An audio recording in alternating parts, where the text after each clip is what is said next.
जय हिंद। तो चलिए शुरू करते हैं फिर से आपका अपना YouTube channel examination master by DK में शोषण चैप्टर से कर रहे हैं हम लोग। आज क्लास जो होगा चौथा होगा, ठीक है। आप लोग का क्लास चौथा होगा, जिसमें से जो शोषण अंग के बारे में हम पढ़ लिए थे कि शोषण अंग कौन कौन सा है, उसके बारे में जैसे डिफाइन करते हैं। तो पहला आप लोग को दिख रहा होगा डायफ्राम। डायफ्राम क्या होता है, जो यहाँ होता है, ठीक है। डायफ्राम क्या होता है, यहाँ होता है। देखिएगा कि कहीं भी एक्सीडेंट होता है, कहीं भी एक्सीडेंट होता है तो देखिएगा कि उसमें शरीर से, उस व्यक्ति को शरीर से ब्लड नहीं निकलता है, निकला हुआ रहता है, या कहीं टूट फूट ऊपर से नहीं हुआ रहता है, टूट फूट, लेकिन देखिएगा उसका मृत्यु हो जाता है। मृत्यु क्यों हो जाता है कि उसका डायफ्राम ही जो है सो टूटा हुआ रहता है, ठीक है। वो ऊपर से नहीं दिखता है, डायफ्राम यहाँ होता है। वो गर्भवती महिला में काफी जो है सो योगदान देता है। चलिए उसके बारे में डिफिनेशन देख लेते हैं कि डायफ्राम यह वक्ष गुहा के नीचे तथा गुहा के ऊपर पाया जाता है। वक्ष गुहा, वक्ष मतलब होता है क्या, फेफड़ा। फेफड़ा के नीचे, और गुहा, गुहा मतलब पेट, यानी पेट क्या है, खाली जगह, तो इसके ऊपर होता है, यानी कि फेफड़ा और पेट के बीच में यहाँ पर पाया जाता है, ठीक है। यह गुहा तथा गुहा के बीच में पाया जाता है। यह संयोजी उत्तक है। क्वेश्चन पूछा जाएगा ऑब्जेक्टिव में कि डायफ्राम इनमें से कैसी उत्तक है, तो संयोजी उत्तक आप लोग जैसे टिक करेंगे, ठीक है। तो संयोजी उत्तक, डायफ्राम क्या है, तो एक संयोजी उत्तक है। संयोजी उत्तक का बना होता है। निश्वसन में यह 75% योगदान करता है। निश्वसन कहने का मतलब है जब हम सांस लेते हैं तो उसको कहते हैं निश्वसन, यानी कि इंस्पायरेशन। जब हम सांस छोड़ते हैं तो उसको क्या कहते हैं, निश्वसन, यानी कि एक्सपायरेशन कहते हैं। तो इसमें यानी कि सांस को छोड़ने में यह काफी योगदान देता है। 75%, जैसे कोई भी चीज में 100% होता है, 100% होता है, उसमें से क्या होता है कि यह जो है 75% जो है यह योगदान देता है सांस को छोड़ने में। जब हम सांस लेते हैं तो फेफड़ा के माध्यम से तो लेते हैं, ठीक है, लेकिन जब हम सांस को छोड़ना होता है तो फेफड़ा में इतना भी ताकत ना है कि सांस को छोड़ सके। तो सांस हम किसके माध्यम से छोड़ते हैं, तो फेफड़ा के माध्यम से छोड़ते हैं, यानी कि डायफ्राम के माध्यम से। किसे, डायफ्राम के माध्यम से छोड़ते हैं। जो वक्ष गुहा, यानी कि वक्ष मतलब क्या हो जाएगा, फेफड़ा, गुहा मतलब क्या होता है, कैविटी, यानी कि खाली जगह। इसी तरह जो फेफड़ा के नीचे पाया जाता है, या फिर यहाँ पर पाया जाता है, ठीक है, यहाँ पर पाया जाता है, आप लोग को दिख रहा होगा, यहाँ पर पाया जाता है। और आप फिगर लगा देंगे डायफ्राम के चाहे तो कल बता दिए थे, पिछला वीडियो जरूर जाकर देख लीजिएगा। तो वक्ष गुहा, वक्ष गुहा यानी कि फेफड़ा के नीचे, और गुहा यानी कि पेट के ऊपर पाया जाता है, ठीक है। गर्भवती महिलाओं में निश्वसन में डायफ्राम महत्वपूर्ण भूमिका निभाते हैं। डायफ्राम टूट जाने पर व्यक्ति का मृत्यु निश्चित हो जाता है। पहले ही बता दिए हैं कि गर्भवती महिला में क्या होता है कि जैसे डायफ्राम जो होता है सांस लेने में काफी सहूलियत और हेल्पफुल होता है, ठीक है, काफी मदद करता है। जब गर्भवती महिला का पेट में जब बच्चा पल रहा होता है, जब कुछ भी खाता है तो उसका पेट जो है जल्दी ही भर जाता है और उसको सांस लेने में काफी कठिनाई होती है। तो यही डायफ्राम जो है सो ये सांस लेने में और छोड़ने में काफी योगदान देता है। और नीचे वाला जो पसलियां होता है, आप लोग को पता होगा कि 24 जोड़ी पसलियां हर एक स्टर्नम, जिसको 25 कहते हैं। तो फेफड़ों में कुल यानी कि यहाँ पसलियों की संख्या कितना होता है, तो 12 गो इधर 12 गो इधर, तो 24 हो गया। और इससे बीच में एगो बिल्डिंग किया हुआ है, उसको स्टर्नम कहते हैं, वो एक होता है, ठीक है। और नीचे वाला देखिएगा तो ज्वाइंट किया हुआ नहीं रहता है, ये स्टर्नम वाला हड्डी से ज्वाइंट किया हुआ नहीं रहता है। यही क्या होता है कि फैलता है, क्या होता है, फैलता है। जब हम सांस छोड़ते हैं तो ये इस तरह होता है, जब सांस लेते हैं तो फैलता है। यही फैलने में और डायफ्राम काफी मदद करता है। तो कहता है कि गर्भवती महिला में निश्वसन में डायफ्राम महत्वपूर्ण भूमिका निभाती है, और डायफ्राम टूट जाने पर व्यक्ति का मृत्यु निश्चित हो जाता है। जैसे कि हम पहले बता दिए हैं कि एक्सीडेंट हो जाता है, या मूवी में आप लोग देखते होंगे कि व्यक्ति को अंदर तक का सीन कभी कभी कोई मूवी में दिखाता है हड्डी उड्डी के बारे में, तो देखिएगा कि ऊपर से कुछ नहीं हुआ रहेगा, उसका जो शरीर ऊपर से ठीक ठाक दिखेगा, लेकिन क्या होगा कि उसका डायफ्राम टूट जाने के कारण उसका मृत्यु निश्चित हो जाता है। यानी कि डायफ्राम काफी योगदान देता है। आगे नासा छिद्र के बारे में। नासा छिद्र किसको कहते हैं, तो नाक का जो दोनों वाला भाग देख रहे हैं, जो सलेंसर टाइप का है, ठीक है, हम लोग का सलेंसर का टाइप का जो सांस छोड़ते हैं और लेते हैं, तो यही जो है नासा छिद्र कहलाता है। नासा छिद्र में क्या होता है कि इसमें बाल होता है, आप लोग देखेंगे बाल का क्या काम है। देखिए हमारे शरीर में सभी अंग का एक कोई ना कोई काम है। भले आप धीरे धीरे कुछ अंग ऐसे हैं अवशेषी अंग जिसका काम ना हो, जैसे अपेंडिक्स हो गया, कर्णपल्लव हो गया, त्वचा का बाल हो गया, ये सब का काम ना है, लेकिन शरीर में सभी के सभी अंग का कोई ना कोई काम है। उसी तरह हमारे नासिक छिद्र, नासिक छिद्र यानी कि इसमें नहीं लिखे, हम बता देते हैं। नासिक छिद्र, नासिक इतना तो लिख सकते हैं, और इतना लिखते हैं क्योंकि आप लोग स्क्रीनशॉट लेकर आप नोट्स प्रॉपर तरीके से बना सकते हैं, ठीक है। तो नासिक छिद्र, तो नासिक छिद्र में पहली बार तो इसमें कितने होते हैं नासिक छिद्र, तो 2 होते हैं। नाक कितने, तो 1 होते हैं। नासिक छिद्र कितने होते हैं, तो 2 होते हैं। इसमें क्या, तो बाल पाए जाते हैं। और बाल पाए जाते हैं, बाल क्यों पाए जाते हैं, तो जो धूलकण हम वातावरण से ऑक्सीजन लेते हैं, यानी कि जो हम सांसें लेते हैं, तो क्या होता है कि सांस के साथ साथ बहुत सारे धूलकण उड़ते रहता है, वो भी जाता है, तो वो धूलकण को रोकने का काम करता है। क्या करता है, रोकने का काम, यानी कि फिल्टर, यानी कि फिल्टर करने का काम करता है, दीवार का काम करता है। और जो भी धुलकण और इससे नहीं रुक पाता है, छोटे छोटे धुलकण और चला जाता है अंदर, तो आगे हम पढ़ेंगे नासिक कपाट के बारे में। तो नासिक कपाट में जो क्या होता है कि नासिक कपाट जिसको कहते हैं, यहाँ वाला भाग को क्या कहते हैं, नासिक कपाट। यहाँ वाला आप हड्डी देखिएगा तो यह नासिक कपाट ये हड्डी का होता है, ठीक है, ये हड्डी वाला भाग होता है नासिक कपाट। यहाँ पर एक अंगुली डालिएगा तो यहाँ पर चिपचिपा द्रव होता है, ऐसा नहीं कि नेटा होता है, सर्दी में नेटा रहता है, लेकिन यहाँ पर देखिएगा अंगुली घुसिया कर तो चिपचिपा द्रव होता है, चिपचिपा द्रव होता है, जिसको क्या नाम होता है, तो जिसको म्यूकस कहते हैं। क्या कहते हैं, म्यूकस कहते हैं। म्यूकस जो होता है, जैसे कि बाल से जो भी धुल कर नहीं रुक सका, वो जाकर म्यूकस से क्या होता है कि वो सट जाता है, और सट कर एक हफ्ता के अंदर वह नकटी का निर्माण हो जाता है, और हम लोग नाकों को नकटी को निकाल लेते हैं उंगलियों से, ठीक है। आई होप आशा करते हैं इतना आप लोग समझ गए होंगे। आगे है नासिक कपाट। तो यह नाक का पिछला भाग होता है। नाक क्या है, इसके पीछे वाला भाग को क्या कहते हैं, नासिक कपाट कहते हैं। इसमें चिपचिपा म्यूकस पाया जाता है। क्या पाया जाता है, तो इसमें चिपचिपा म्यूकस पाया जाता है। नासिक का पास यानी कि ओल्फैक्टरी पाया जाता है। नासिक का पास के पास एक ओल्फैक्टरी पाया जाता है, जो हमें सुगंध। तो क्वेश्चन पूछा जाएगा कि मानव में सुगंध का एहसास कौन दिलाता है, कौन कराता है, तो ओल्फैक्टरी कराता है। कौन कराता है, ओल्फैक्टरी कहलाता है। या आप लोग को दिख रहा है, देखिए ऑब्जेक्टिव कहाँ से बनेगा, कहाँ से पूछेगा वो हम बता दें। सब्जेक्टिव तो आपको बोर्ड पर दिख रहा होगा, ठीक है।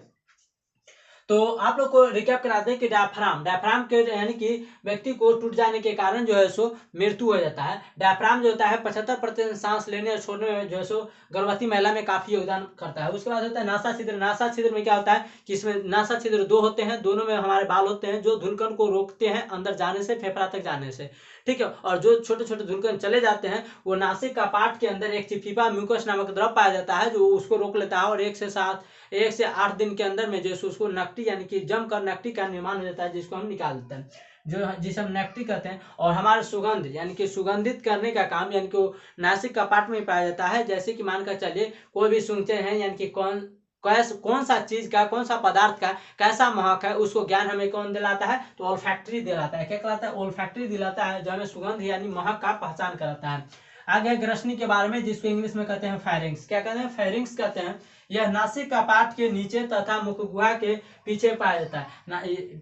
ग्रसनी जो होता है ये नासिक कपाट के पीछे तथा मुखगुहा के पीछे पाया। नासिक कपाट यानी कि इसके जस्ट पीछे, और मुखगुहा के जस्ट पीछे यानी कि इस तरफ पाया जाता है, ठीक है, इस तरफ पाया जाता है, ठीक है। नासिक कपाट की यानी कि जस्ट इसके अंदर पाया जाता है, इस समझिए इस तरह, इस साइड से जो है यहाँ पर अंदर पाया जाएगा, ठीक है।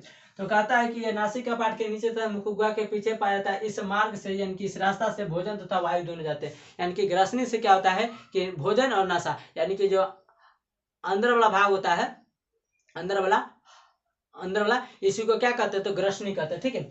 आगे आता है स्वरतंत्र, जिसको लैरिंक्स कहते हैं। यह ग्रसनी के नीचे पाया जाता है। यह ग्रसनी के नीचे पाया जाता है यानी कि इसके जस्ट नीचे पाया जाता है, ठीक है, ग्रसनी के नीचे पाया जाता है। यह आवाज निकालने में सहायता करता है। क्या कहता है, तो आवाज निकालने में सहायता करता है। आप लोग से प्रश्न पूछा जाएगा कि मनुष्य में आवाज निकालने का जो है सो आवाज निकालने की प्रक्रिया कौन करता है, तो वो लैरिंक्स करता है, जिसको स्वरतंत्र कहते हैं। स्वर मतलब क्या होता है, आवाज होता है, ठीक है, स्वरतंत्र करता है।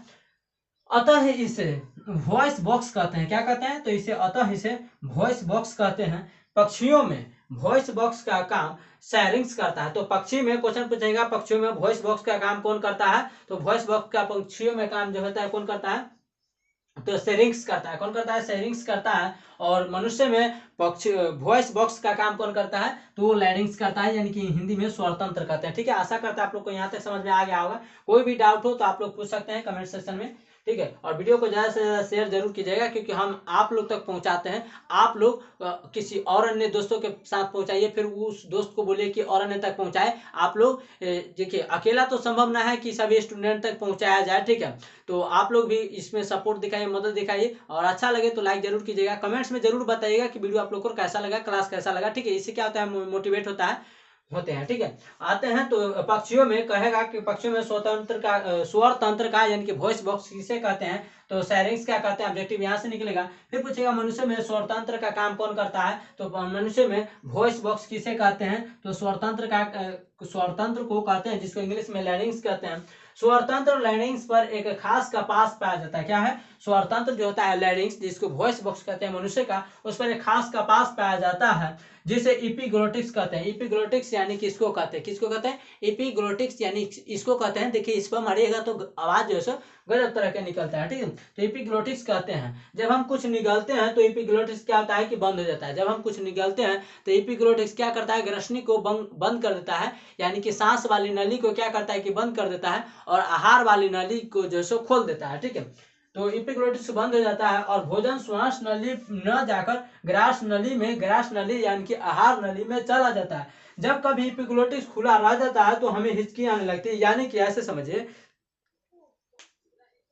एपिग्लोटिक्स जो होता है यह क्या करता है कि यह ग्रसनी ग्रसनी जो होता है, ग्रसनी के माध्यम से आहार और सांस दोनों जाता है, लेकिन आगे जाकर क्या करता है कि ग्रसनी जो होता है ग्रसनी जो होता है वो क्या काम करता है कि आगे जाकर एक आहार नली और एक श्वास नली में बदल जाता है, ठीक है। दो भाग में बढ़ जाता है, जिसमें से आहार नली के माध्यम से या ग्रास नली के माध्यम से क्या होता है कि अनाज जाता है, जबकि श्वास नली के माध्यम से जो है क्या होता है कि वायु यानी कि श्वसन सांस जाता है, ठीक है। तो एपिग्लोटिक्स क्या करता है कि श्वास नली वाली नली को जो है जाकर बंद कर देता है, लेकिन ताकि भोजन जो है श्वास नली न आकर आहार नली के माध्यम या ग्रास नली के माध्यम, उसी को ग्रास नली उसी को आहार नली कहते हैं, उसके माध्यम में नीचे चला जाए, ठीक है, नीचे चला जाए।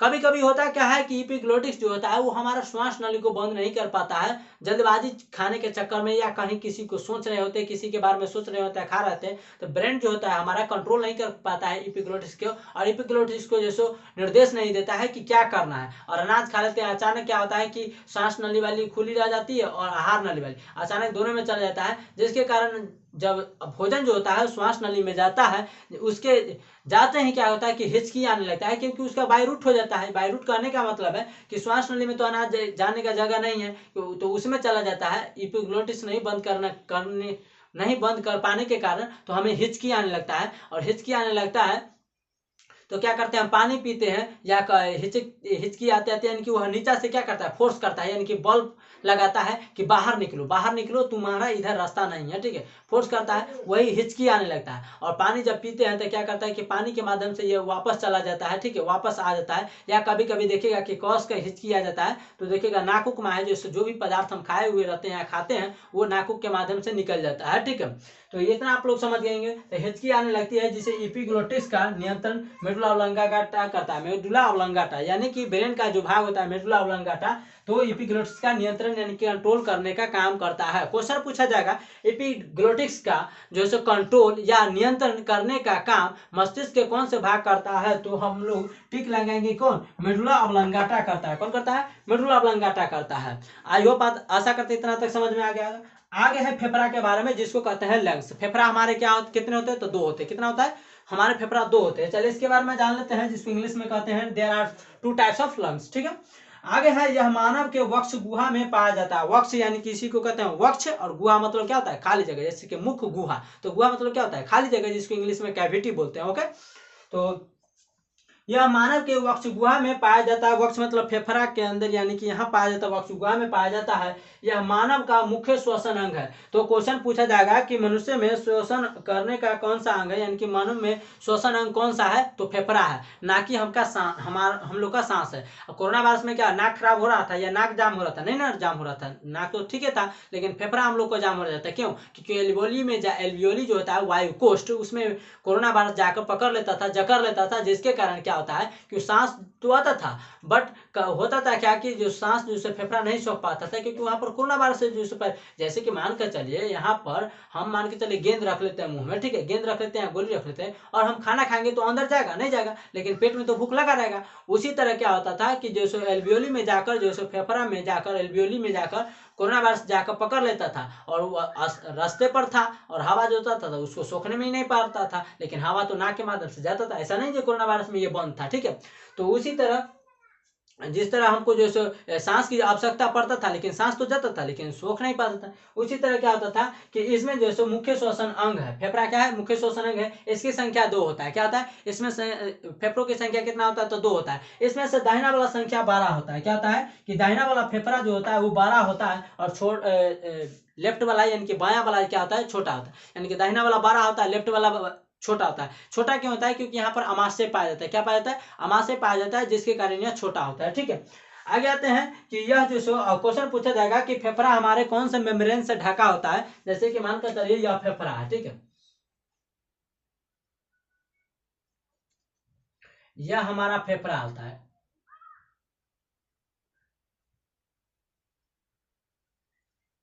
ये हमारा फेफड़ा होता है। यह फेफड़ा जो होता है वो हमारा पिलुरा मेम्ब्रेन से ढका होता है। किससे होता है? तो पिलुरा नामक मेम्ब्रेन से ढका होता है। क्वेश्चन पूछा जाएगा कि मनुष्य का फेफड़ा किस मेम्ब्रेन से ढका होता है, तो पिलुरा नामक मेम्ब्रेन से ढका होता है। ठीक है, फेफड़ा को फुसफुस या प्लूमुनरी भी कहते हैं। फेफड़ा को क्वेश्चन पूछा जाएगा कि फेफड़ा को इनमें से और किस नाम से जाना जाता है, तो प्लूमुनरी, फुसफुस या प्लूमुनरी के नाम से भी जानते हैं। ठीक है, आते हैं फेफड़ा रक्त में ऑक्सीजन को मिला देता है। फेफड़ा जो होता है O2 यानी ऑक्सीजन को मिला देता है।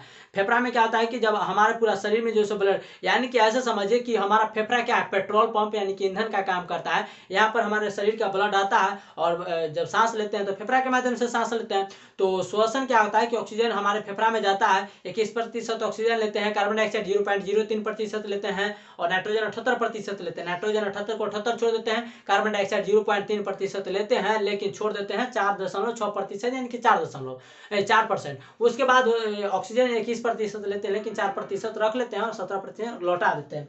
तो क्या करता है कि यह जो ब्लड जो होता है हमारे शरीर का, वो फेफड़ा में आता है ऑक्सीजन को ले जाने के लिए। ठीक है, ऑक्सीजन को ले जाने के लिए, और फेफड़ा में हमारा जो ऑक्सीजन जाता है वहाँ पर शुद्ध होता है और 4% रहता है, वही ब्लड में मिल जाता है। और ब्लड जो है सो हमारे पूरा शरीर में जैसे सॉफ्टवेयर दे ले, यानी कि गैस सिलेंडर वाला जैसे गाड़ी लेकर जाता है और गाँव गाँव सब घूमते रहता है, जिस तरह क्या होता है कि हमारा गैस सिलेंडर वाला की जैसा तरह, यानी कि गाड़ी जो गैस सिलेंडर लेकर जाता है गाँव गाँव, उस तरह हमारा ब्लड काम करता है और लेकर सभी जगह तक ब्लड अपना ऑक्सीजन घूल कर और लेकर साथ में जाता है और सभी अंगों तक पहुंचा कर आता है। कभी कभी ब्रेन में ऑक्सीजन की कमी हो जाता है, जो ब्लड लेकर नहीं जाता है, ब्लड लेकर खून नहीं जाता है, तो देखिएगा कि चक्कर आने लगता है, इनकी ब्लड को कमी होगा तो ऑक्सीजन भी कम जाएगा। ठीक है, तो कहता है कि ऑक्सीजन को मिला देता है। तो क्वेश्चन पूछेगा कि ब्लड में ऑक्सीजन कहाँ मिलता है, तो फेफड़ा में मिलता है। ठीक है, तो जिससे रक्त का शुद्धिकरण कराता है। तो क्वेश्चन पूछा जाएगा यहाँ से भी कि रक्त का शुद्धिकरण कहाँ होता है, तो फेफड़ा टिक करेंगे। क्या करेंगे? फेफड़ा टिक करेंगे, तथा रक्त फेफड़ा से जाकर शुद्ध हो जाता है। तो ब्लड कहाँ शुद्ध होता है, तो फेफड़ा में, और रक्त का शुद्धिकरण कहाँ होता है, फेफड़ा में। तो फेफड़ा कितने होता है, तो 2 होता है, जो हमारे हवा सोखने का काम करता है। और मनुष्य में श्वसन अंग महत्व कौन सा है, तो हमारा फेफड़ा हो जाएगा। फेफड़ा कितना होता है, 2 होता है। दाहिना वाला फेफड़ा बड़ा होता है और बायां वाला फेफड़ा छोटा होता है। तो आशा करता है, आई होप यहाँ तक आप लोग समझ गए होंगे। ठीक है, स्क्रीनशॉट लेना चाहते हैं तो ले सकते हैं। ठीक है, और मिलते हैं नेक्स्ट वीडियो में, यानी कि कल। आप लोग से रिक्वेस्ट है, आप लोग से जो यही अनुरोध है कि आप लोग वीडियो को ज़्यादा से ज़्यादा शेयर कीजिए। अच्छा लगे तो लाइक जरूर कीजिएगा, वीडियो में जरूर कमेंट्स में जरूर बताइएगा वीडियो आप लोग को कैसा लग रहा है, हेल्पफुल लग रहा है कि नहीं। ठीक है, तो मिलते हैं नेक्स्ट वीडियो में, आज के लिए इतना ही। थैंक यू, जय हिंद सभी लोगों का।